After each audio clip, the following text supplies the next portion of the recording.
obviously there's like some excitement. Obviously, excitement. Was there also a little anxiety that comes along with having two kids at the same time instead of just one?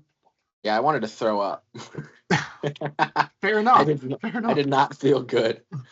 I was like that. That wasn't my plan. I didn't Right. want to have two at the same time. I didn't want to jump in, but then it's like it's just exciting now. Now that I'm accepting it, Yeah. How long did it take you to accept it? probably like a week. Okay. Yeah. Yeah. Um. And are they both? You said they're both girls, right? So you got two for Yep. two girls. Yep. When you were going through names, did you feel like you had to make, have them similar? Like, I felt like I needed them to not be similar so that I could actually tell them apart easier. yeah. Yeah. What? So do they look alike? I've been able to tell them apart for like 2 hours. Okay, there we And go. I'm on day 10. So yeah, they look pretty alike. Yeah, cool. Um, do you know, like, you have two brothers, correct? 3. Three brothers. Okay. Um, and do they all start with J, right? Yeah, they do. So do your girls have a J name? It's Anya with an A and Okay. then Zofia with a Z. Zofia. It's like opposites. That's Yeah. kind of fun.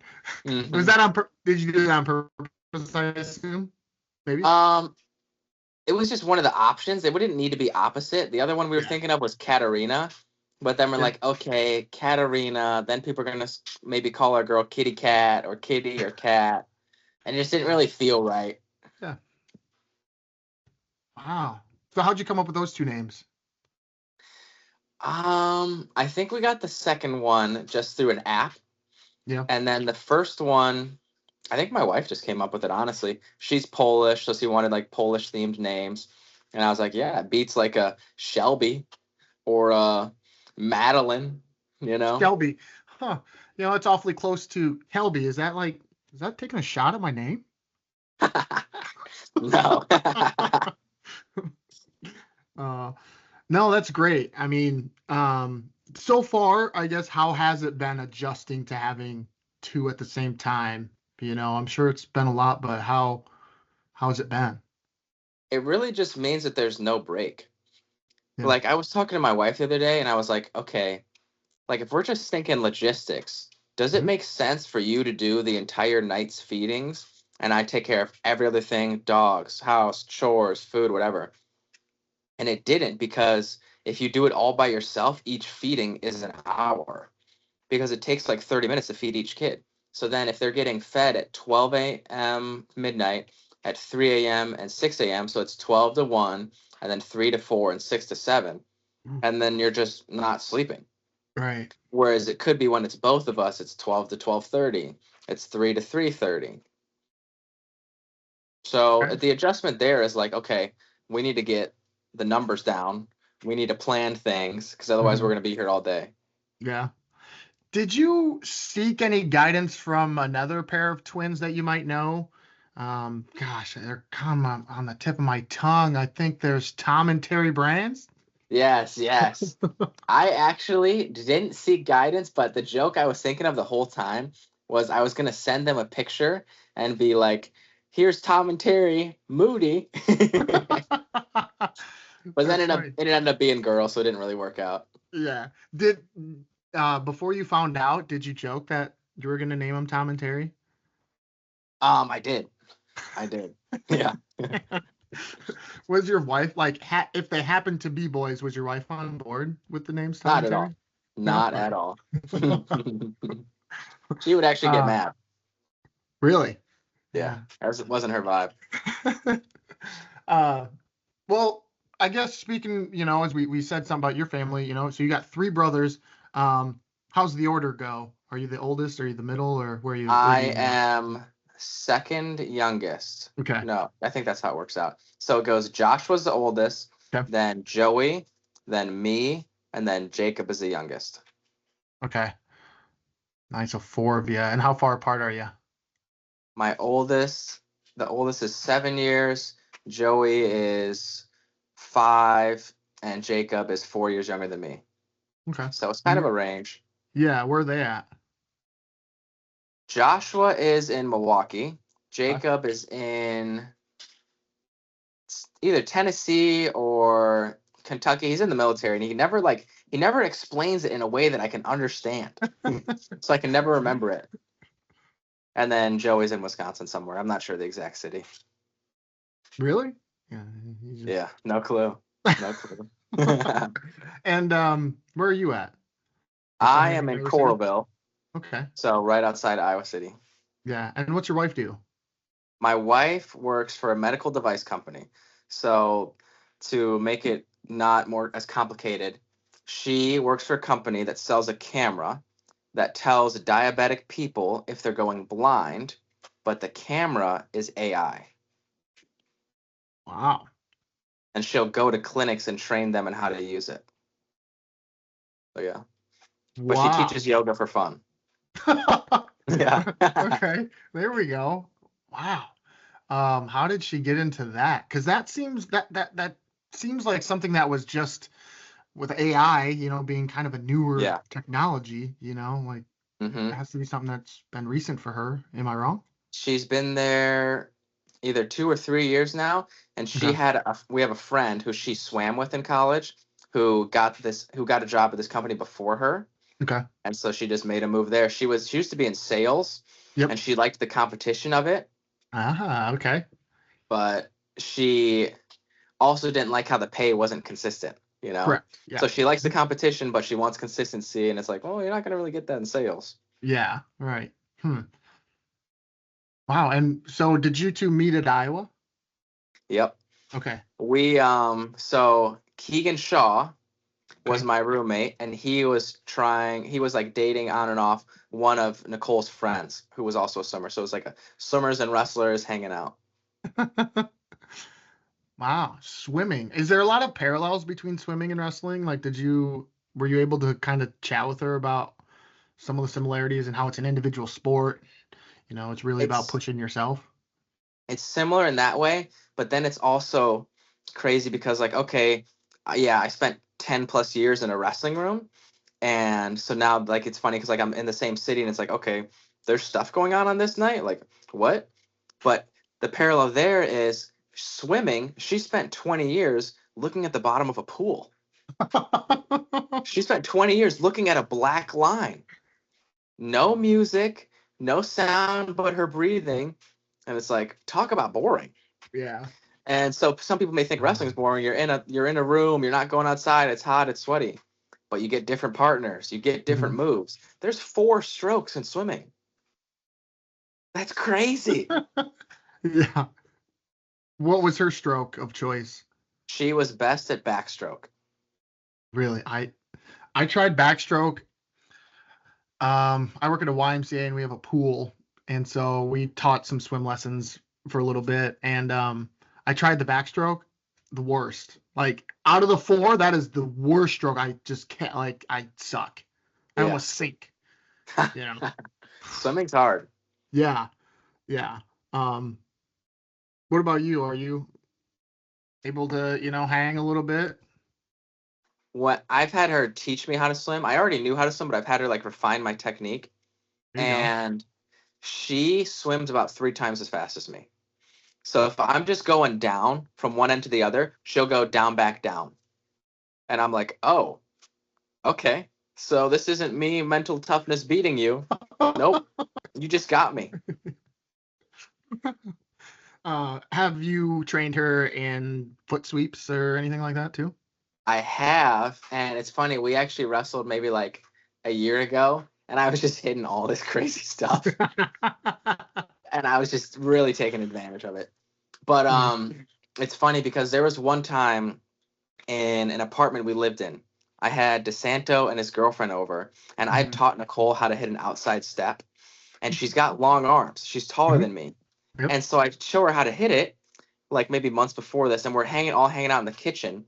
Next thing you know, she hits an outside step. I'm on my kitchen floor trying to sprawl. Everyone's laughing because she's about to take me down. I'm in a fight for my life to get my leg back. And I'm like, do you really want me to sprawl hard on this kitchen floor? Like, what are we doing right now? But yeah, she picked it up well. Wow. Okay. That's got to be kind of fun, when you're kind of because I assume you're kind of athletic and um, competitive, and then you have your spouse or your significant other, is also competitive and athletic, and probably just Yeah. makes for a fun time where like you almost can pick up anything like pickleball, basketball, you name it, tennis, ping pong, and it's always Yep. just like a battle to the death Yeah. almost. Not really, but kind of. Even happens in board games. Really? Yes, there we Yeah. go. We go hard in board games. Yeah, my wife is kind of the same. Like board games especially, she'll get almost cutthroat, where it's like Yeah. super competitive. Um, Mm-hmm. oof. So I've had to learn I've had to learn to lose a little bit, because like she's my wife, I can't really like, Yeah. it's different than if I lose to my buddy, I can be Mm-hmm. a little different, but like when I lose, I got to be able to like kind of tone it down. I can't be mad at you the rest of the night. Yeah. I can be for like 20 minutes, but like I got to get over it. Yeah. So, I'm still working on that part. Because when I get mad and she beats me, she wants to shake my hand and say good game. And I know she's only doing it because I'm mad. And so I'm not shaking. I just go, I'm not shaking your hand. I yeah, just walk away. yeah. Wow. Yeah, tough. Yeah, yeah. Anyway, um, so Jeremiah, you're on here. You're in Coralville, but you're from Cambridge, Wisconsin. Yep. Um, so I did a little recon. I was like, Cambridge, all right, let's check it out. I'm from Iowa, Northeast Iowa, so I'm right by Prairie du Chien, if you know where that's at, Wisconsin. And so I'm like Cambridge. I type it in, and the thing that comes up, it calls it a village, the village of Cambridge. Yeah. Is it Yeah. really like? It's really like a village? Yeah. There's only 1,000 people. It's not big enough to be anything else. How cool is that? um, you are so it's like east. Yeah, I think of my directions. East of Madison, correct? Yep. Mm-hmm. Did you ever think about moving into Madison? Was it a close, in proximity to you? Could you have just, if you wanted to, move to the city limits? It was like 20 minutes away. Okay. And honestly, okay, so let me think. Because we used to live out of town when I went to Cambridge. And I think the reason that my mom picked that school district was it was Hmm. between Cambridge and Edgerton. And she picked Okay. Cambridge because the bus system was free to come out that far. Perfect. And I was like, okay. But we lived like 20 minutes outside of town. And so I Wow. remember there were times where like I'd have two-a-days for football. And it's like, okay, well, I can't go home. So for like that 3 hours in between, I'd be like hanging out at the local library, and people would give me a ride home. Like there were these really nice guys. His name was Dylan Lund. He was a wrestler. He played football, or maybe he didn't play football, but he played something. He also wrestled, but he was a ginger, and he gave me a ride home once, and it was icy. So like a 30-minute drive at 8 9 p.m. And I remember us sliding on the ice, and then he just dropped me off, and I thanked him, and I was like, we gotta move into town. Like this isn't working. Yeah. But I did go to a wrestling club in Madison. I went to Advance, and that was a casual drive. Wow. 20 minutes though, 20, 30 minutes. That's that's quite a ways. Yep. When you're thinking about, like, I grew up in a small town as well, and I live in a city now. When you're like, it's just 20 minutes across town, it's like Yeah, totally different than 20 minutes highway from like your yeah, house to school, true. in rural Wisconsin or Iowa, like, Yeah. you know. Hmm. Um, so your practice, so you'd have 2 days. Your practice wouldn't start till what time? Well, this was football, Right. and so I think the first practice might have been around like 8 or 9, but the Okay. second practice was like 3 or 4. So you'd go for like 2 hours, so get Hmm. done around like 11 or 12, and then I'd have 2 hours. And it's like, so what am I doing now? And I was new. I didn't play sports until my freshman year. And so Hmm. I didn't know anybody. And so like I didn't really hang out with anybody until like later on. So just chilling at the library. Yeah. Did you do a lot of reading then, I take it, or was it just I the wasn't computers reading. They maybe? had these computers, Hmm. and I don't even remember what I was doing, but I do remember another kid was there, and he was getting in trouble for looking up stuff that you weren't supposed to be looking up, and it was because it was like locked or something, Yeah, and I was like, I don't want to be on the computer next to him. I don't want to get caught up in this. yeah. Yeah. Wow. Well, before we get into the athletic part, like you said, you didn't start participating in sports until your freshman year. I wanted to ask you about another thing I found about Cambridge. It's called the Dancing Goat Distillery. What's that? I have no idea. I Really? honestly have no idea. How old is it? Yeah, I looked it up and it said it's known for like some wineries, and it said something about Dancing Goat Distillery, and I was like, what is that? So When I don't I know if it's think in. back of Cambridge, what I remember is there was a bowling alley. I Okay. lived literally a 6-minute walk from a lake that had a disc golf course. It had a beach. It had a Really? lake Okay. road that went all the way around the lake, and people had houses on that road, so you just could get right on the lake. There was this one restaurant that had a new ownership every 2 years, where the only fast food we had was a Subway and it was like a pizza pit, I think it was. And I would Okay. get mac and cheese pizza, and they also had ice cream there, so I get mac and cheese pizza and cookie dough milkshakes. Um, there really wasn't much to Cambridge. It was literally Hmm. one road, Hmm. and I don't think there was a stoplight. There might have been one or two when you were leaving town. There was a Piggly Wiggly.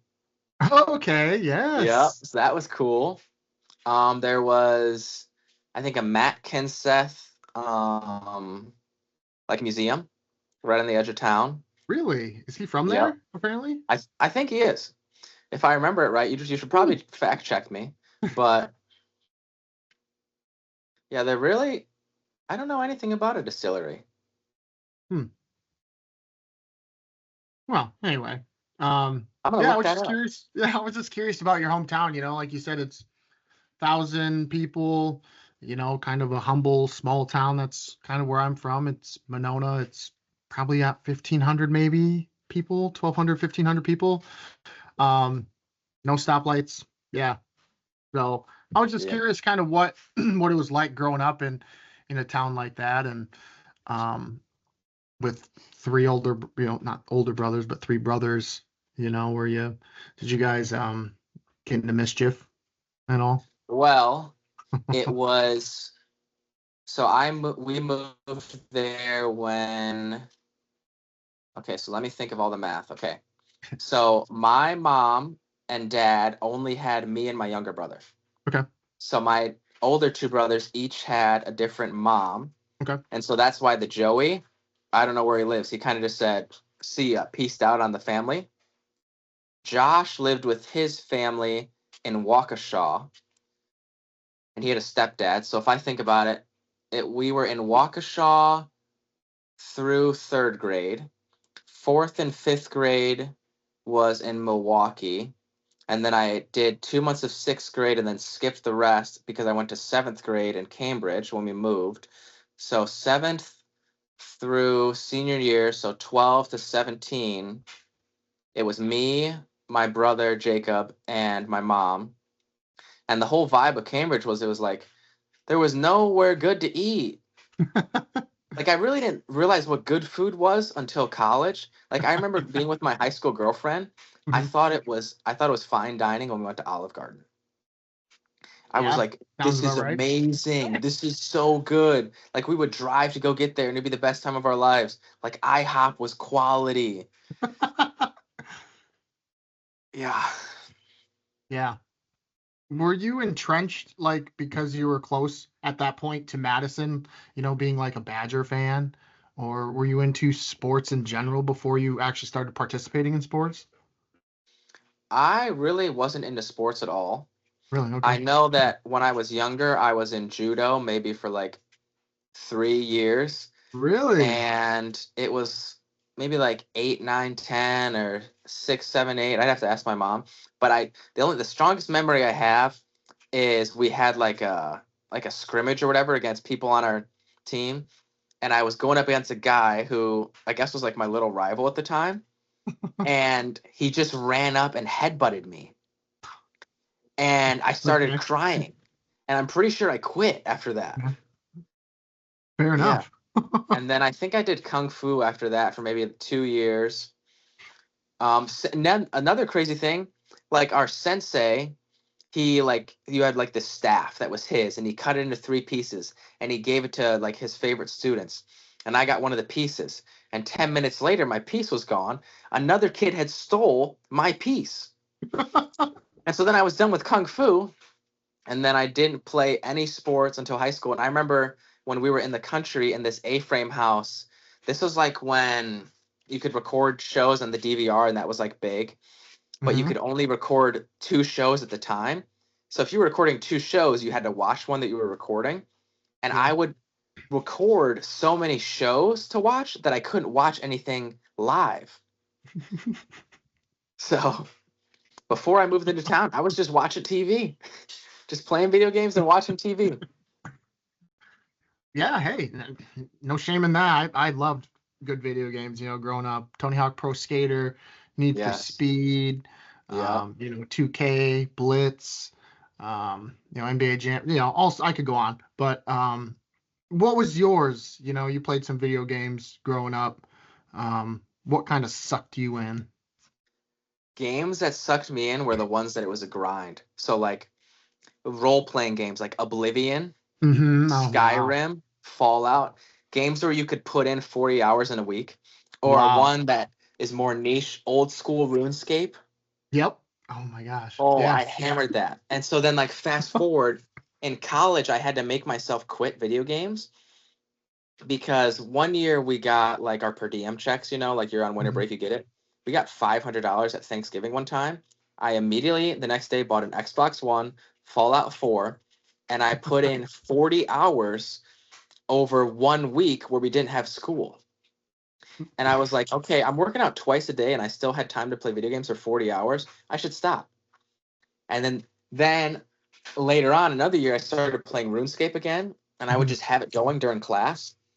And in 45 days of having my account, I had 30 days of game time.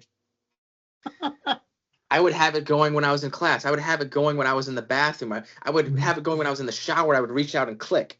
I would have it going when I was playing a different video game. So just games where you can just grind Mhm. and compete against someone else or just get to a maximum level. I love leveling up. That's probably what the connection is, leveling up. Hmm. Um, you said that you kind of had to stop. Excuse me. You said you had to stop.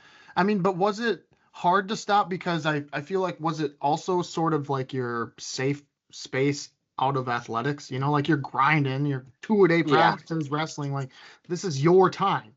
And if you want to spend it playing video games, yeah, so be it. It's not that it was a bad habit because Yeah. I've also never been a fan of staying up late.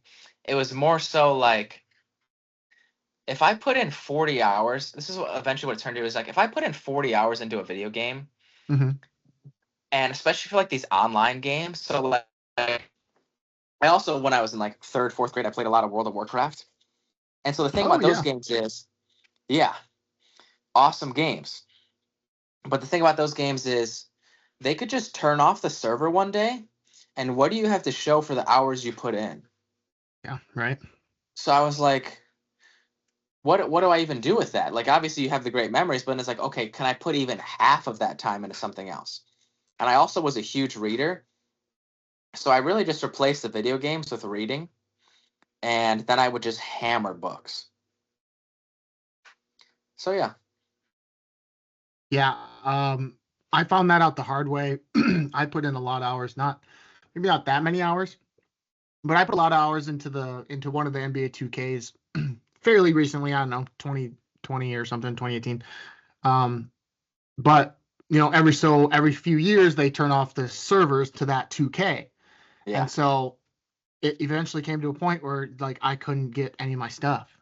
Like I did the create a Yeah. player, and I was like on year 2 or 3 or something. I don't know. Again, not overly amount of playing time, but enough to be like, the hell, this like. So then I just was like, I'm done. I'm not going to do that again. Yeah. If I can just, they can just, like you said, shut it off. So Yeah, that would that's drive my me experience. insane. Yeah. Um. So what did you start to read then? I'm curious. Like, were you always a So reader, or did you like find your I way into reading at that point? I was always a reader. I've really, when I think back on it, the things that I've spent the most time doing, reading, video games, and working out. And the reading was always like fantasy. And I've tried like getting into books of like, okay, I like general, I think it's George Patton, like Mhm. reading stuff about war.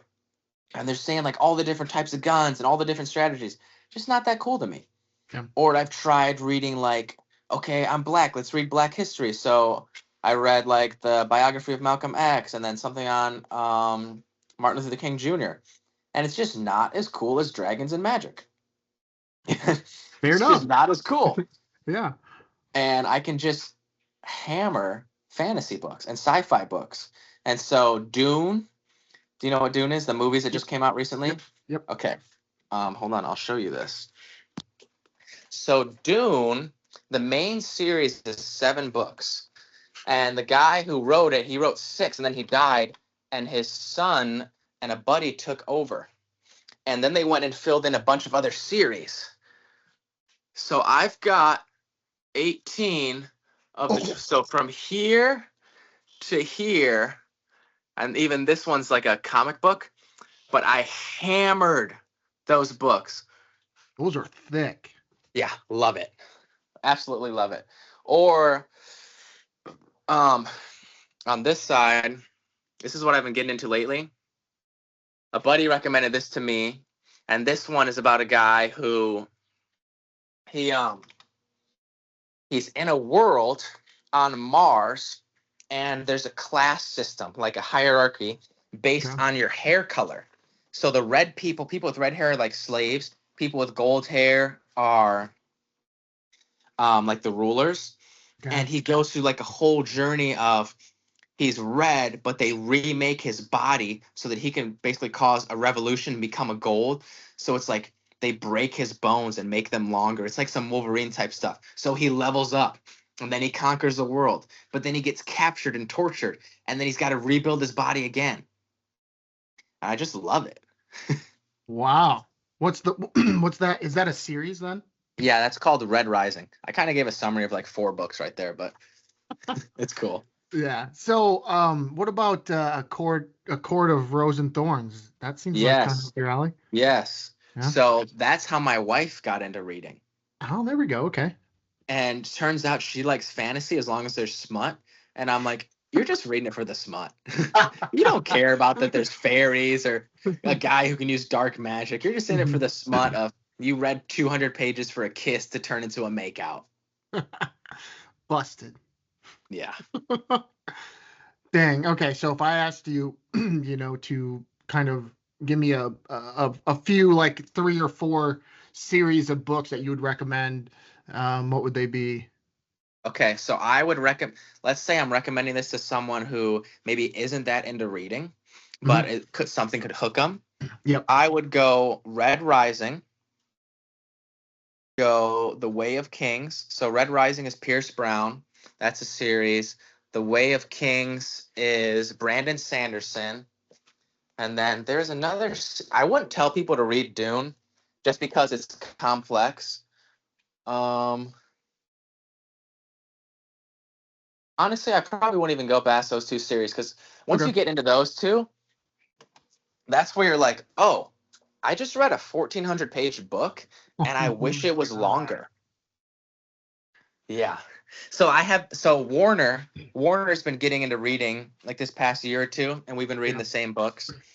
And Warner's funny because he'll skip the sex scenes, but he'll be like, oh man, it's 1,400 pages, but it's like, why would you want something that's amazing to be shorter? I wish it was 10,000 pages. I Yeah. wish I could never finish it. So yeah. Dang. I'm curious how he skips the sex scenes. Like, I mean, does he like start to read a little bit and go, oh, sex scene, and like kind of fast forward through the pages and like Yeah. skim them and be like, Yeah. oh, still about it, still about, oh, here we go.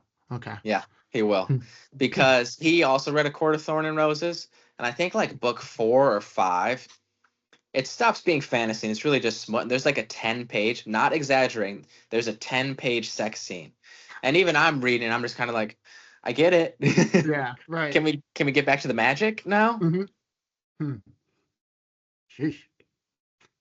Yeah. I don't think you realize how many, like how long 10 pages is until like you're reading 10 pages and you're like, okay. Yeah. Yeah. Like you And say 10 pages of like a 500-page book and that's whatever percent, you know, but still like yeah. 10 pages.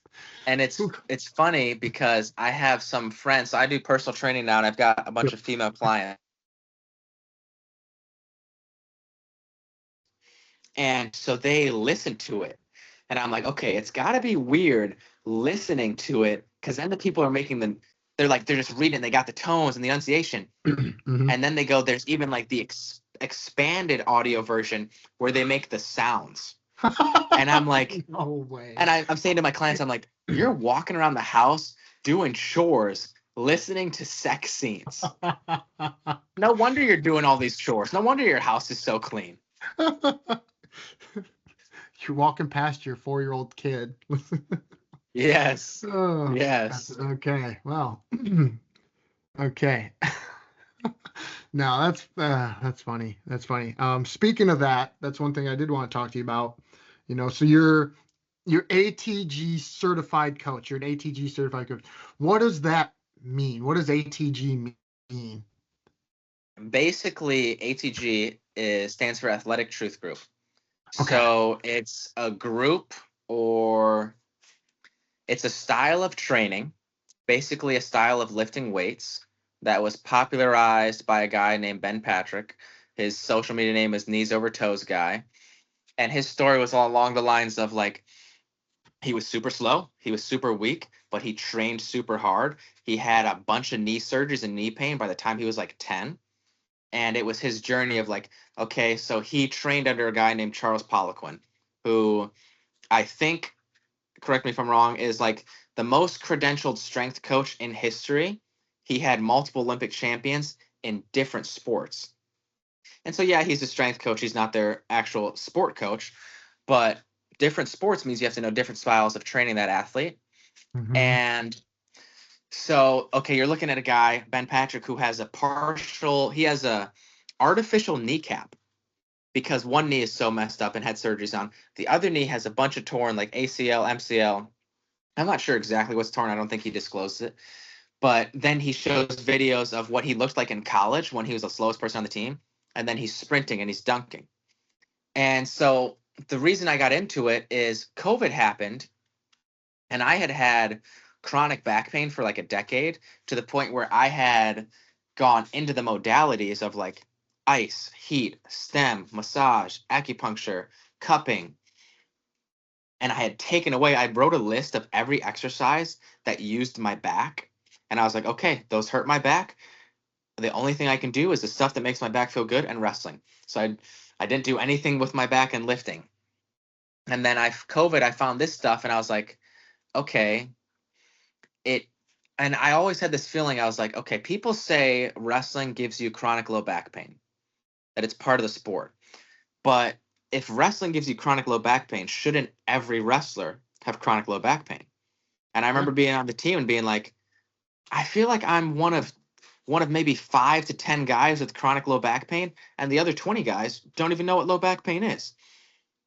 And it's definitely not a work ethic issue.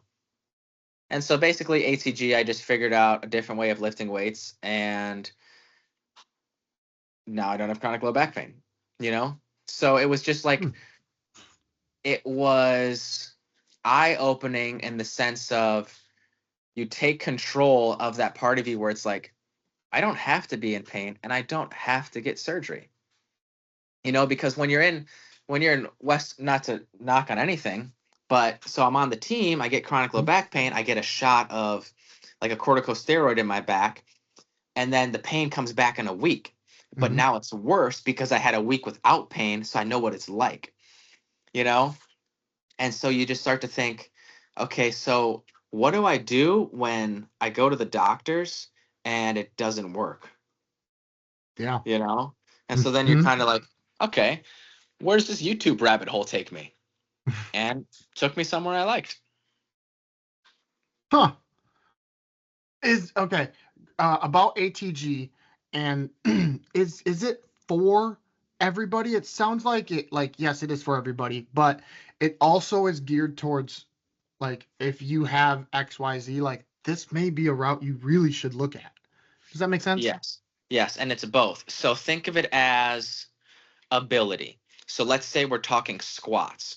Okay, maybe a 90-year-old woman can't squat with weight, but she could hold on to a bar to make it easier. So holding on like this and Hmm. squat down as low as she can with assistance and come up. Okay, now take a 50-year-old woman who's worked out in the past and she can squat all the way down, no weight, and she's good. Now take a 30-year-old woman and she can squat with the bar on her back. Now take my wife, who was a college athlete. Now she's throwing weight on the bar.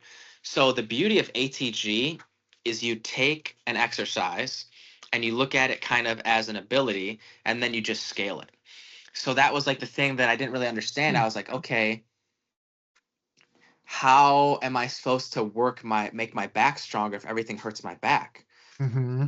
You just scale it down. So it's like, okay, if you can't do body weight, you just hold on with your hands and do a back extension. And I used to think back extensions would kill my back. So it's like you take the leap of faith of you put an effect or a stimulus into your pain area or your weak link. And it turns out when you address things head on, good things happen. And yeah, you still may need surgery, you still may need Hmm. everything, but it's nice to have tools for Yeah. everything. Just kind of sucks. It took you what, a decade to get there. Yeah.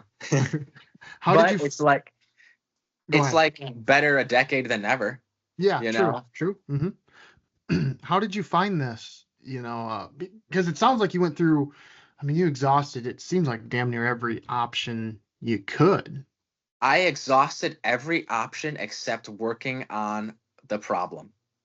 You know what I mean? Because I thought Oh. working on it directly would make it worse. So there's all these things like, and like this is more so the things that I was looking into at the time was like, don't train your hip flexors because then they'll get tight. And if you have tight hip flexors, you'll have back pain. And then eventually you start to think, but why can't you make it stronger? You know? Hmm. And I kind of got lost in your question. But tell me it again, because I know there's another way I wanted to go with that. No, you're good. It took you 10 years to get here, and um, how did you finally land at this spot Yeah. Okay. at ATG? YouTube. Okay. So I'm on YouTube and I see a guy and I see Ben Patrick doing this exercise. It's called an ATG split squat. And it looked identical to a penetration step in wrestling. And I was like, why have I never seen this? And I just started to think. I go, okay, people say, and this is what I believed at the time, don't put your knee over your toe when you squat. But if I believe that, then I wouldn't do a penetration step in wrestling because my knee goes over my toe. Hmm. And I talked to someone about this and they're like, yeah, you can do whatever you want, but I'm not going to tell the guys to do that because there's there's no load in wrestling when you do that. There's no like you're not holding any weight. And then I thought I didn't wasn't going to fight him, but I was like, okay, but you have gravity, right? So Hmm. gravity is load. So every time you do it in wrestling, you're doing that. So why not do something in the weight room where it's like, okay, if I can do this with 50 pounds in each hand, then maybe doing 500 of them in a workout won't be that hard. And so it was just the immediate connection of, wait a second, you're promoting exercises that other people say are dangerous, but those exercises are the exact movements I do in my sport. So if I have back pain and hip pain because I'm trying to do these things without being prepared, it was Hmm. kind of just like, why am I not doing this? Did that seem like just like a simple realization? Like I don't know. When you're talking it out loud right now, you're just like, why don't I just do this? Like it not sort of like nonchalant, like obvious. it's so simple in theory, but then I had a lot of like anxiety of, okay, now I'm in the weight room Hmm. and I'm used to, okay, do a pump, get a burn, go heavy, no rest in between, boom, boom, boom, boom, boom. And I Hmm. loved it. I loved feeling like dead.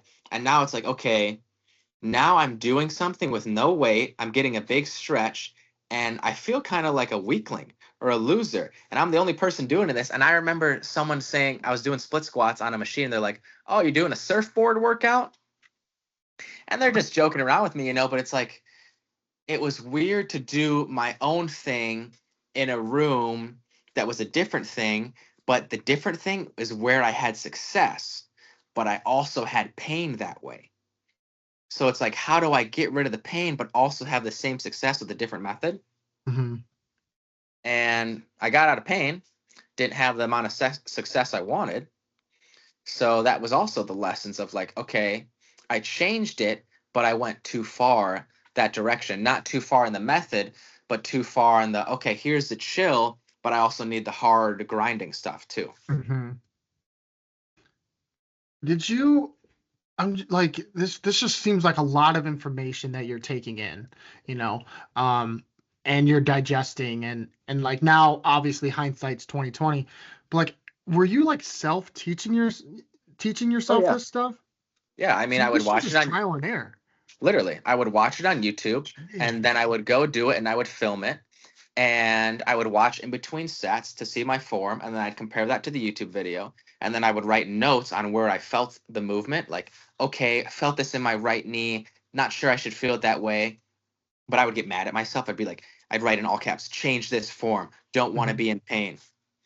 And there was like early on, so I also found another person on YouTube, and they were really big into rotation. And I was like, okay, but for that time, because I believe stuff, but I get almost like so into it that I won't listen to other things, which sometimes is useful, sometimes not. And Hmm. that was, don't rotate. It's like if you rotate, you'll hurt your back. And I was just thinking, I was like, literally, I watched this guy and he's like, look, rotation is a fundamental human movement. And look at Hmm. people that play sports, they rotate to one side so they get back pain on the other side. And I was like, okay, I really only have back pain on one side, even though I forced myself to drill to both sides. And I started thinking, every movement in wrestling, I rotate, but I've never trained rotation.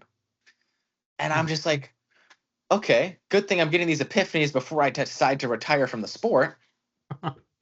But yeah, literally, I would just go on YouTube and I would watch the videos and then I would just film myself. And it was all trial and error. And eventually, ATG came up with an app to where you could submit the form. And so that was Nice. huge. Yeah. But with the rotation stuff, that guy on YouTube, he didn't have a form video. His whole methodology was you literally did so many reps that you learned it enough where you could teach him. So that was Hmm. more like high volume. So like that's where I got into kettlebell swing. So it'd be like, okay, workout 1 is 10 sets of 6. Workout 2 is 10 sets of 8. And you'd go up to 10 sets of 20. So I think that's so then that last workout would be 200 reps. First Yeah. workout would be 60, and you would do it twice a week. And after 2 months, you'd go up in weight. And so his whole thing was like, this is a 3-year plan. So you'll start at Ooh. this weight and you'll go up a weight every 2 months and you'll get to this weight. And by then you've done 30,000 and you know exactly what you're doing. And so I was so sold on that. Hmm. But I didn't realize that that was strength endurance because it's high volume. So then I get in Hmm. the wrestling room and I'm like, okay, I'm in shape. My back feels good. But when I'm wrestling a guy my size, it feels like he's 200 pounds instead of 160 because I never got back to moving heavy stuff. Hmm. Okay. And so, like, those are the lessons where it's like, okay, I solved part of the problem, trial and error, and I didn't solve it all. I can go back and I can solve it that way, but it would have been way easier if I could just, hey, man, I saw you're doing this. Can I just fly out there? Can you show me Hmm. what you're doing? But I learned it all during COVID. So, wasn't really any traveling to see the people then. True. True. Um, so how did you balance, going up in weight and trying to lift big, but also like keeping yourself safe? You know what I mean? I mean, I you're do. sitting here. Yeah, go ahead. And so so follow the ATG to get to the answer to that question. ATG, I started by just the membership of where you just pay $50 a month, you can submit your form. But I Yeah. had questions. I Yep. was like, why am I doing this rep instead of that rep? And eventually I just signed up for the coaches membership so I could ask questions directly. And I wanted to work with, there's a guy named Ben Clarefield. He runs like a call for all the coaches to like ask business questions, ask coaching questions. And he helped me write a program. And that's when I put a barbell on my back and squatted for the first time in 10 years. I'd written off barbell back squats forever. I basically told myself I would never use a barbell again. I was like, I'm just going to get hurt. Mm-hmm. And so he wrote me a program. I was like, okay, I guess got to figure this out. But the key is tempo. And tempo is the speed that you do your reps. So Mm-hmm. like, let's say I've got 100 pounds on the bar and it's 1 second down. I go down really fast. And so let's say it's four numbers normally. So let's say it's 10x0. That means 1 second down, no pause, explode up, no pause. So with 1 second down, you're going down real fast. But let's say it's 4 seconds down, it's going to be a lot harder to use a super heavy weight. So Mm-hmm. basically, you just write the tempo, you write the speed of a rep in a way where you can't have an ego with it. Like that was the big thing about all of this was fighting my ego in the sense of I'm strong, I should be using a lot of weight. But then I would use a lot of weight and I'd tweak my back. And I'd be Mm-hmm. like, I'm tweaking my back with the exercise that's supposed to fix me. And so that was like months of trying to get my ego to shut up. Mm-hmm. But yeah, the answer is just tempo. Hmm. And check Like your ego maybe a little bit. yeah, also ego tempo, that's the battle. Like another exercise was deadlifts. Mm-hmm. And it's funny, and the thing about deadlifts is I remember like one of my worst spells of chronic back pain. With I didn't lift for like maybe 2 months, and then we maxed out on deadlifts. And it wasn't dumb that I did it, but looking back on it, it's kind of like, why did I do that? And so I go from chronic back pain to hex bar deadlifting 440 pounds. And I'm like, I'm strong, but I'm in pain. This doesn't make sense. Mm-hmm. And I also got lost on that train of thought. Oh yeah, okay. So deadlifts, you'd think, okay, people tweak their back on deadlifts. Yeah. Typically, when you watch someone do a deadlift, they go fast on the way up and fast on the way down. Okay. But when you go fast on the way up and have to go slow on the way down, so I've been doing deadlifts with 4 seconds on the way down and then a 1 second pause. Those 4 seconds down, that takes like 200 pounds off the bar. Like you just can't have an ego if you're trying to go slow on the way down. And then when Mm-hmm. you pause, you don't have that bounce of coming back up. Mm-hmm. And so it's just like the methods I was doing before were not wrong, but I didn't have the baseline to get them and recover. There's nothing wrong with going fast, but you should go slow before you go fast. Hmm. Yeah. And that's what I learned with ATG. And so when did this become Moody's movement? When did that, snowball? It sounds like you started here at ATG, and trying to fix your back pain, and now all of a sudden here we are, Moody's movement. Moody's movement started in August because basically, so I'm in the club, I get cancer, I come back, and then I'm competing again. I'm not the same, and then I'm like, okay, I don't have my body where I want it to be, but I also can't really train, so I'm not really helping anybody. But then I'm also mad because I'm in the wrestling room, and it's like I'm teasing myself. It's like I'm torturing myself because I want to wrestle. I Mm-hmm. want to be there for people. I want to be there for myself. And so then it turns into Moody's movement because I'm kind of like, I love Tom Brantz. I love coaches. I love everyone there. I don't think I like having a boss. Fair And enough. obviously, I love Tom Brantz as a boss. I love him in every aspect or role he played in my life. But just the concept of having a boss versus a coach, it's kind of hard for me to explain it. But it's just like, I really didn't like having a boss. And I always, my entire life, I never imagined myself working a 9 to 5. And I always thought I used to joke, I was like, I'm going to be a stay at home dad. And Yeah. I was like, yeah, cool. But then it turned into Moody's movement in August. this past August because I stopped training with the club and I was like, okay, what do I actually like doing?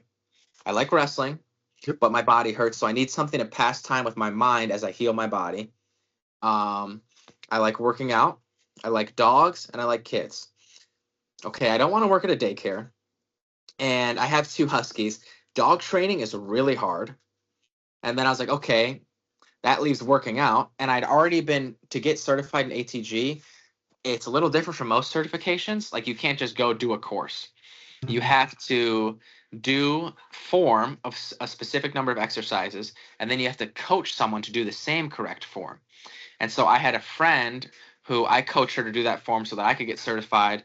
I was kind of like, what if I just roll with this? And so in August, it became Moody's movement. And it really is just mainly ATG movements because when you just take someone off the street, Gen Pop, like a lot of them, they are not strong enough to do anything. Mhm. Yeah. Like I had a client, I put her on the bench to do tricep extensions, and she couldn't get up off the bench. Like she didn't have the core to sit up. And I thought she was kidding. And so I was just watching her like squirm around. And then eventually I helped her up. But yeah, long story short, Moody's movement just turned into me wanting to continue into something I loved. And also by making it my business, I was basically able to buy myself toys that I wanted for my own training for the business. So now I have a garage full of gym.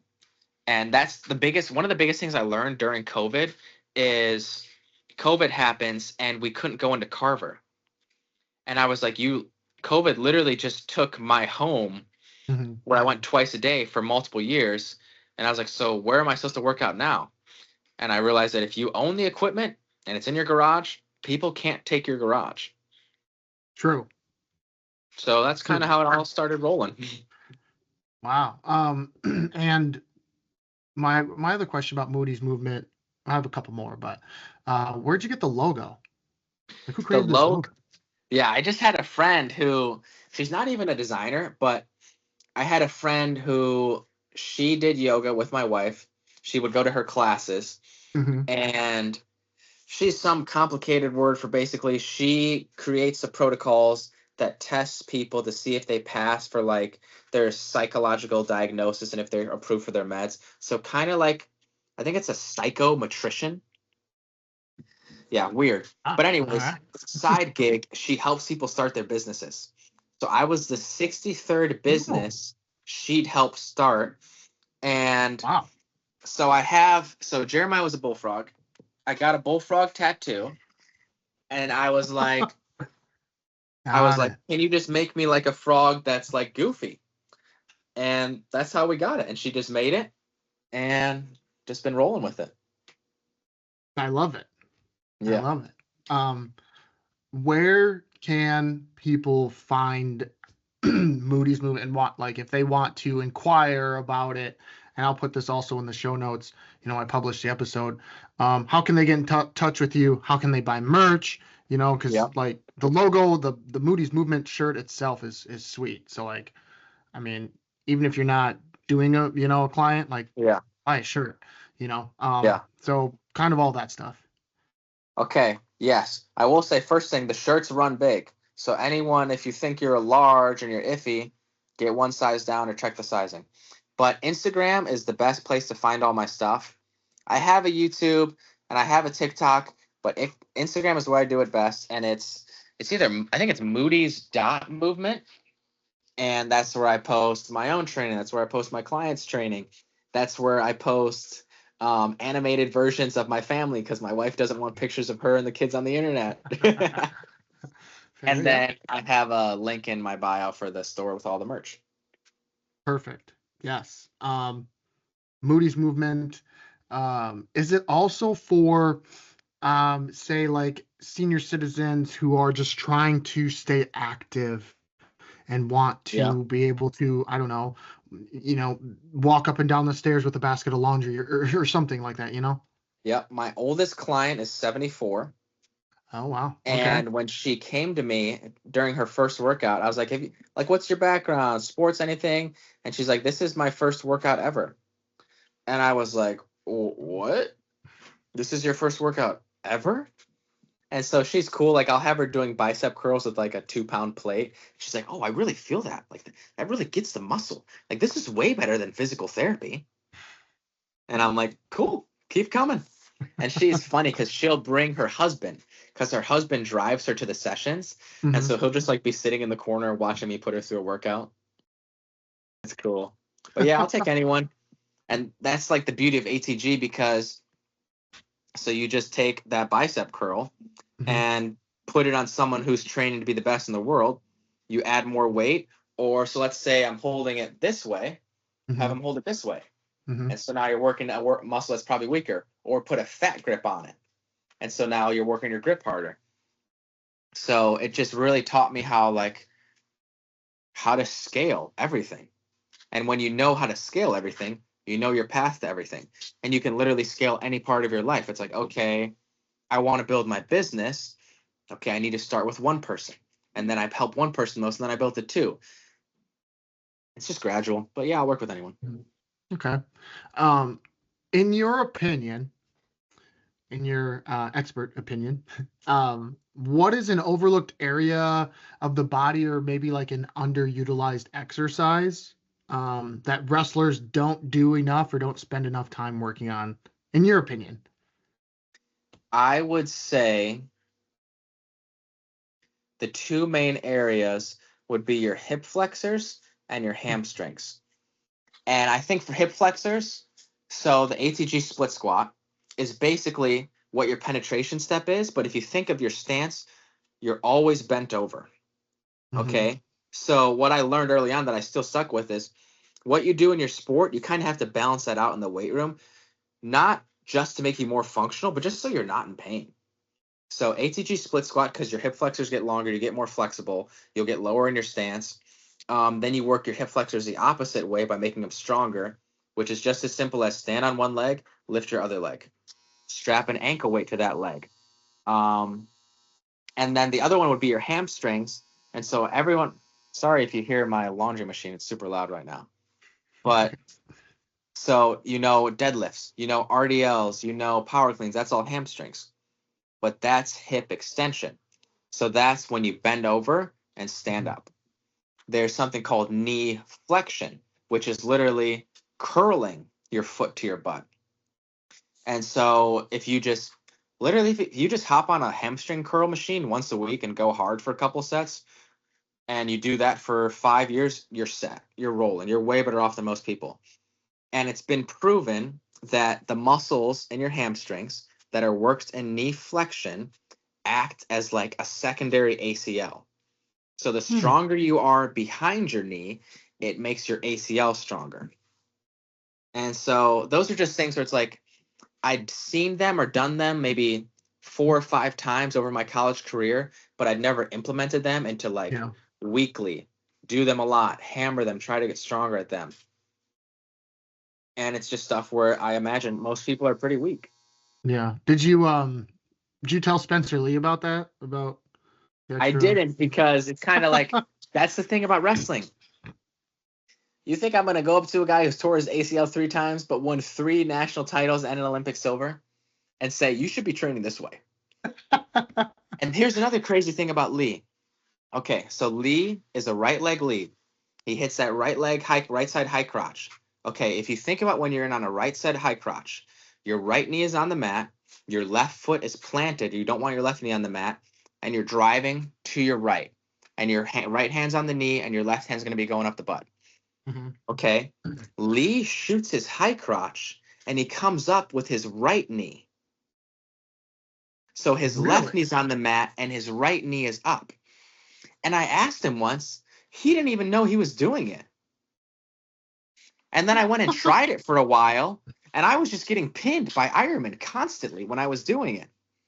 And then I went up to Terry, and I was like, I said, Terry, I go, Spencer Lee is literally doing the opposite of fundamentals on his high crotch, and he's won multiple national titles with it. And he's like, yeah, he's just a freak. It just works for him. And so it's Wow. kind of like, hey, that guy can win doing the opposite of a fundamental in one position with no ACLs. I'm not going to tell him what to do. Wow. I never noticed that before. That's crazy. I'd have to go back and watch and like pay Yeah. attention a little bit. Hmm. It's funny. It took us, what are we on? An hour, just over an hour to start talking about a little bit of wrestling. You know, Yeah. let me read off some accolades for you. You were a four-time letter winner for the Iowa Hawkeyes, a 2018 Junior Open champion, 2018 Junior Pan Am gold medalist, 2020 U23 Nationals, you got fourth place. Those are some high level accolades for somebody who started as a freshman in high school. Like when you hear those accolades, I mean, did you ever imagine like when you started out that like that was your ceiling? And maybe your ceiling was even higher than that, but I'm just saying that you would be able to accomplish what you accomplished. I mean, holy shit. If I forced myself to have like a self-reflective, I'm a grandpa, I've got my kid, my grandkid on my knee, and I'm like telling stories and being proud, then I'm Hmm. like, yeah, that's cool. Because like my freshman year of high school, I only went out for wrestling because I sucked at football, and the football coach said it would make me better at football. And I just wanted to be the school's second state champ. And so then like I go to Fargo, and I remember I did an interview with Shane Sparks one year after I placed twice. I placed third in Greco and fourth in freestyle. Yeah. And he's like, "You're a double All-American and you've never even made it to state." Yeah. Wow. I And don't mean to laugh, but I'm like, wow. it's Did that crazy. hit you? Did like you feel some type of way when you said that out loud? Well, in the moment, I was mad. I was like, don't laugh at that. I'm mad I didn't make it to state. But I mean, Yeah. when you take a step back, it is funny. It is crazy. It feels kind of like a fluke. And like I look back on that, and there are moments like that where in that tournament I lost first round in Greco, and I remember going to the paper with all the bouts and counting how many I had to win to get third, and it was like 10 or 11. I ended up beating the guy who pinned me first round. But when I think of like looking back on it, it's like it isn't nothing. It's not Hmm. nothing. There is stuff there to say that, hey, I was not a bad wrestler. But when I think about it in terms of when I step back into I'm a competitor, it's like, hey, Lee Kemp, I'm pretty sure he started wrestling in eighth grade. He won a state title maybe his junior year. He won three national titles. He won three world golds. Or I think of, okay, in 2018, when I won those series of tournaments, Hmm. like I think my career win is our highlight wins are over like Dustin Plott and Makai Lewis. Makai Lewis within a year won a national title. So it's more so like reflecting on, okay, what did I have going for me and what did I let slip behind? And then you look at, so that's 2018, and then go to 2020. What did I start to bring back? And then you go to the cancer relapse and trying to come back, and it's like, what did I struggle to bring back? And so, in terms of when I'm a competitor, I'm not happy at all. But I do have enough belief in my ability to be like, hey, I have proof that I can win and can perform. I just need to get it locked in the sense of it's not an undercard. It's we know he can do it. And if he doesn't do it, we're surprised, Hmm. if that makes sense. Yeah. I mean, you're right. Like, yeah, that 2018 circuit there. I mean, those are some big tournaments to win, you know? I mean, how were you feeling going into that year? I mean, there was probably feeling in your mind that you were going to be, or potentially like you were going to be the guy. Well, yeah, I mean, I went, well, caveat there, that's when I stopped playing video games and started reading a lot Oh, and okay, walking a okay. lot. And so I literally, like, I remember being like, okay, I would walk everywhere and I would walk and I would go by myself. I would walk for like an hour in random direction. I would just think, how can I get better at wrestling? Hmm. What do I need to do to win? And after every workout, I would think of the positions where I got scored on and I would drill it for 5 minutes after that workout. That's when I actually started doing, regardless of how long the workout was, I did a 5 to 10 minute cool down. So I was super lean. And then I was like, okay, I'm going 157. And so kind of like going into the what methods I didn't use, when I was going into 157, I did a lot of cardio. And it's not that the cardio was bad, but I stopped doing explosive stuff. So like I lost to, I think I got majored by Young in the wrestle off, and I went to like maybe two opens at 157, and I felt like I could last forever, but that I couldn't explode. And Hmm. yes, there are 100 ways to win in those circumstances.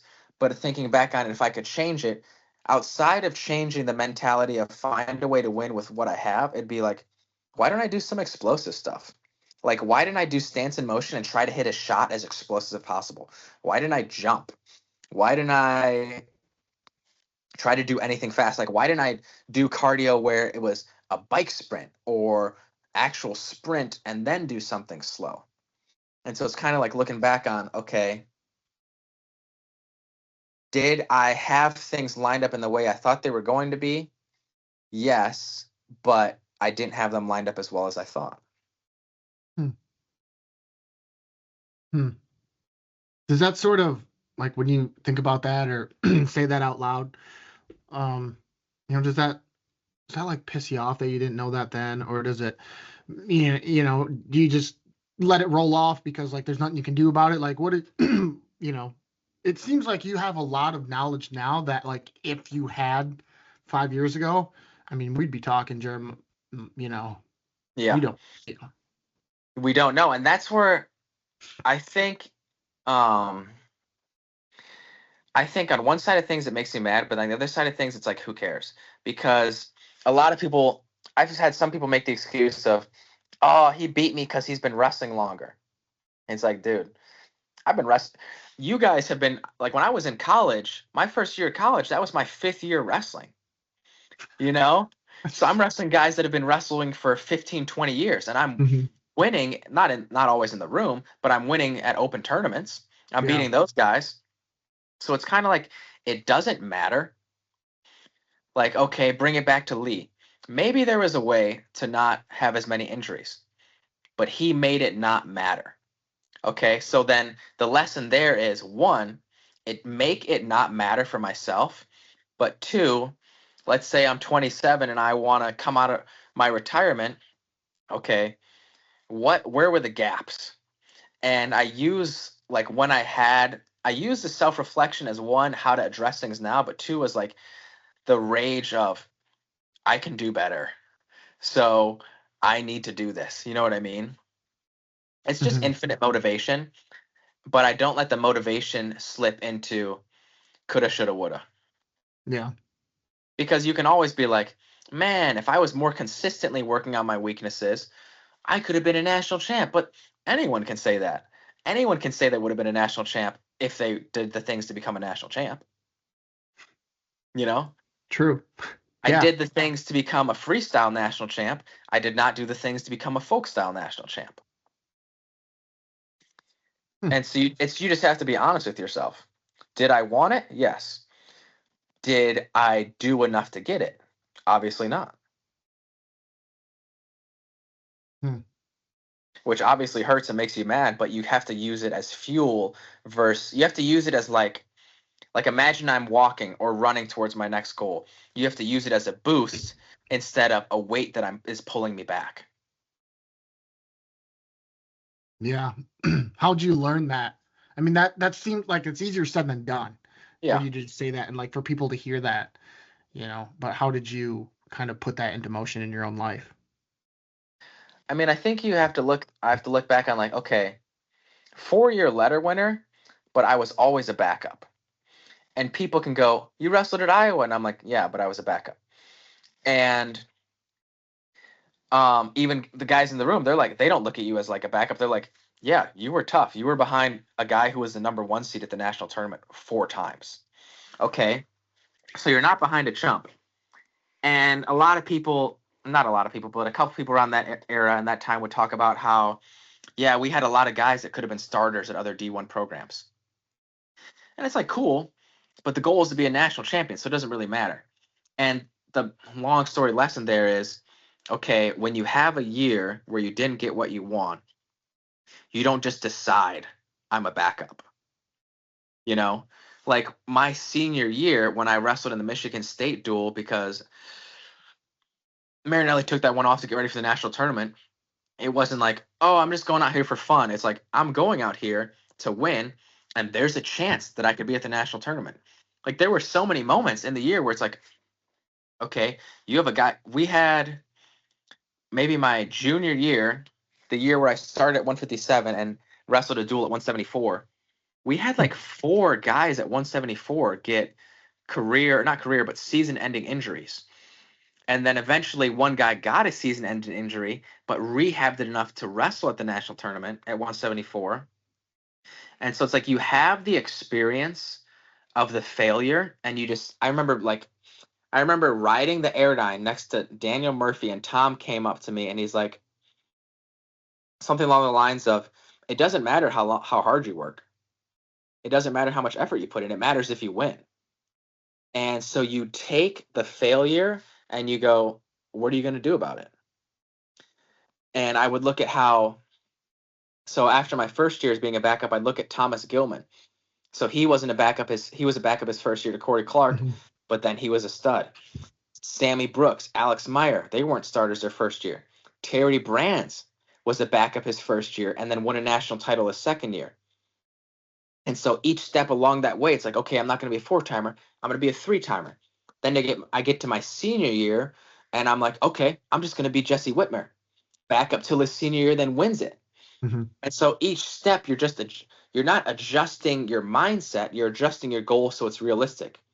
I'm not 3 years left in college saying I'm going to be a 4-time champ, Mm-hmm. but I am believing that I'm going to win as many as I can, realistically. And that stuff's always preached to you, you know? Yeah. You don't get what you want. What are you going to do about it? Yeah. When your career was winding down and you were thinking like, when you're heading into your senior year, like, all right, I'm going to be a Jesse Whitmer. And then time starts to wind down and you're coming to the realization that your career is over and you're not going to have that opportunity. What kind of emotions did you have feeling that way?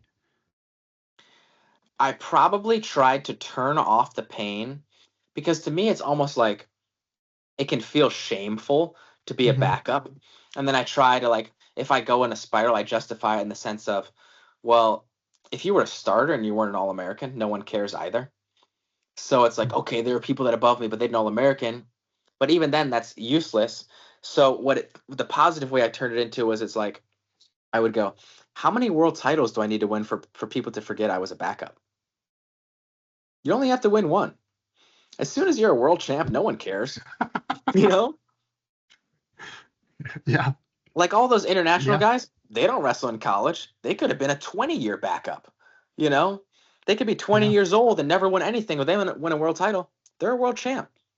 And so as the season winded down, I just immediately started being like, okay, I want to wrestle freestyle. I'm better at freestyle. I'm going to do something there. And so I would say that if I had to look at it, I probably tried to turn all of my emotions into fuel towards the next goal. Hmm. Yeah. Did that take a little bit for you to do that? I mean, did you not at least, but did you like sulk a little bit? Like, did you feel bad or sorry for yourself? Like, did you ever go through a period of grief in that aspect of I woe is mean, it's me type of hard. deal? It's hard to go through the grief because it's like it's not like I lost a wrestle off to Marinelli the senior Yeah. year.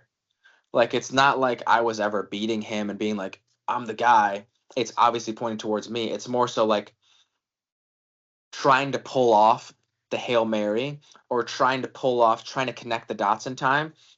So it's more so like, okay, that didn't work out. And I don't know if I got into the woe is me because it's just like the whole sadness and negativity and downward spirals really don't suit me. Like it's really not my vibe, you Yeah, know? I feel that. Yeah. And I mean, I obviously don't understand like when people like some people might hear that and think, "Oh, I have no idea how to control that." Like to me it just happens, but for me it's like I just decide I'm not doing that. You know, you Hmm. just stop it. You feel yourself twirl and you go, "No, no more." Hmm. And you just replace it with, "Okay, let's win the Olympics." You know? Yeah.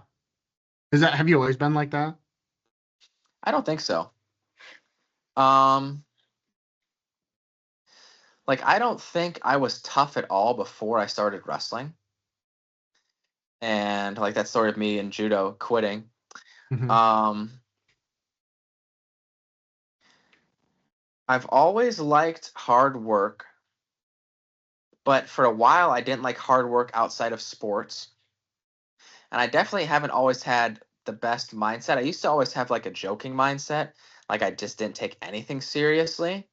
Yeah. Or I was along the lines of like I remember being like middle school and like thinking like if someone did something really hard that like, oh, they're a try hard. Like you Mm-hmm. shouldn't be trying hard right now. You're a loser. Mm-hmm. And I think that the transition happened in wrestling as soon as I realized that the hard work helps me accomplish my goals. It's like, oh, I do that and then I win. And so then the mindset starts to shift, and it's like, okay, how do I win more? And you just start adding in the pieces. Then you get to Iowa, and then you really realize that the mindset runs everything. And it really just depends on how you respond to what happens to you. So I would say that that mindset really just came from Tom and Terry Brands. Hmm. Yeah. Sorry, I'm taking that in. I'm just thinking like, wow, that you've done a lot of. We've talked to like if you take a step back and take a snapshot of this of this discussion we've had, a lot of growth over your time. That's what we've kind of covered. Like we've talked about wrestling, yes, but like we've kind of talked about the growth and the timeline of Jeremiah Moody, from younger to where you are now.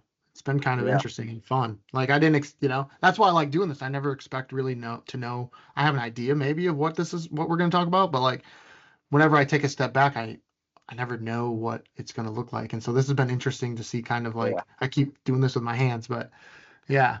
Huh. A funny thing Wow. about it is so I always hated school.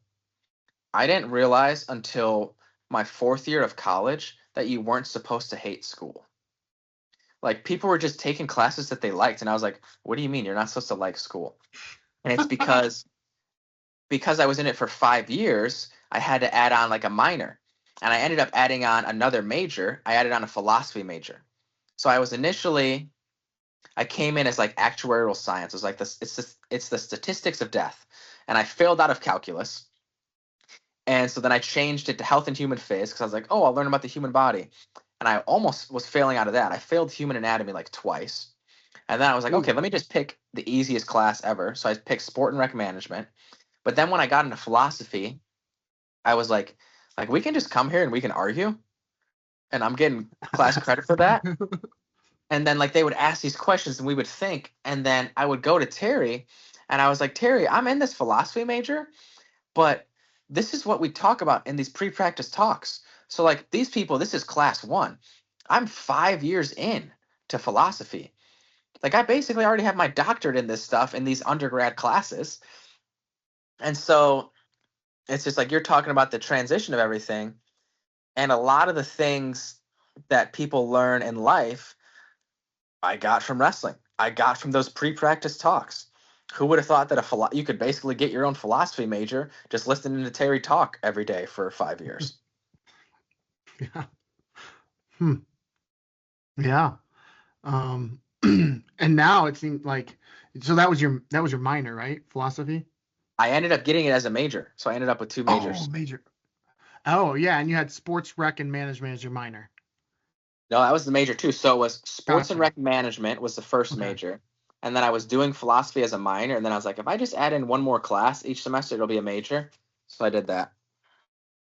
Wow. And that was hard too because it's your fifth year of school and you've Hmm. got five classes. I think it was five classes per semester. Most people, their fifth year of school, they've got like two. Right. Yeah. And so then my girlfriend is like, why are you're like, you're gone all day. Like I go to my morning workout, I come home, I eat, I go to class, I was biking to class, I go to my next workout, and then I go to the library and I'm reading philosophy till like 9 p.m. So I'm proud that I did that, but that was a Yeah. grind. Yeah. Yeah. Good for you. I mean, um, two majors and a minor. No minor, no minor. Sport and rec management is Oh, just no one thing. minor. Okay. Okay. I thought you thought you said you had to get a minor Yes, with your that's what major. they were saying. And so I was a philosophy minor, and then I bumped it up. So I just made it harder on myself for the hell of it. Sounds like something you would do. Yeah, literally. Before I let you go, I wanted to ask, you were in the Iowa room, which is full of a bunch of hammers. You listed a couple of them like Caleb Young, Marinelli, Kemmer, Warner, a bunch of other guys.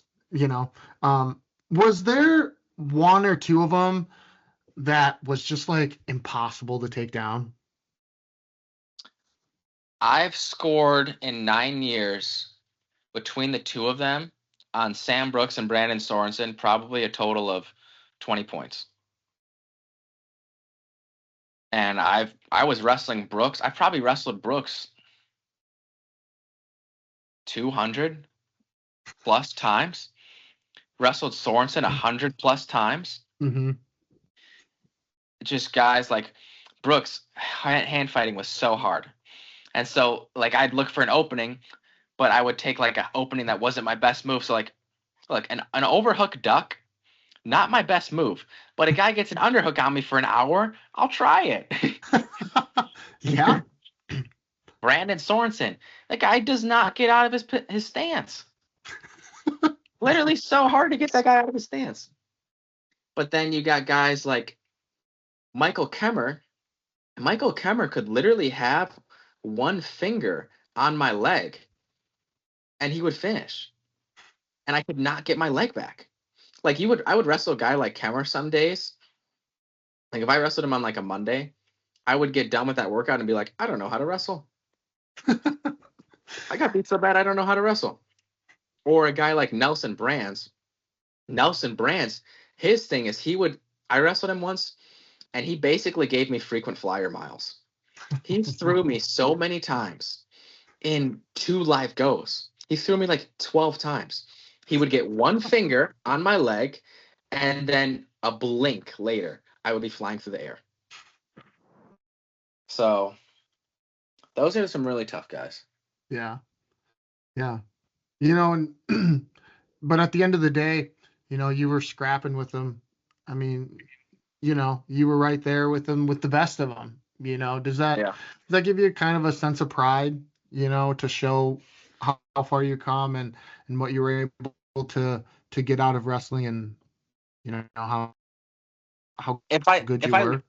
if I force myself to look at it that way from like the outside, I'd think of like, okay, when it was my first year of wrestling in Cambridge, Wisconsin, and I was JV until I beat the guy I made varsity, did I think that I would train with Chris and Nick Dardanes, Sam Brooks, Alex Meyer, Brent Metcalf when he was training, Brandon Sorensen?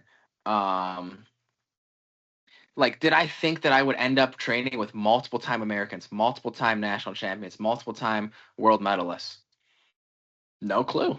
No idea that I would get there. So, like, there's this thing on Instagram where that's been going around where it's like, it'll show like someone losing something. It's like when you lost the gold medal match in Siberia, and then it's you as a 6-year-old, like with the headgear on.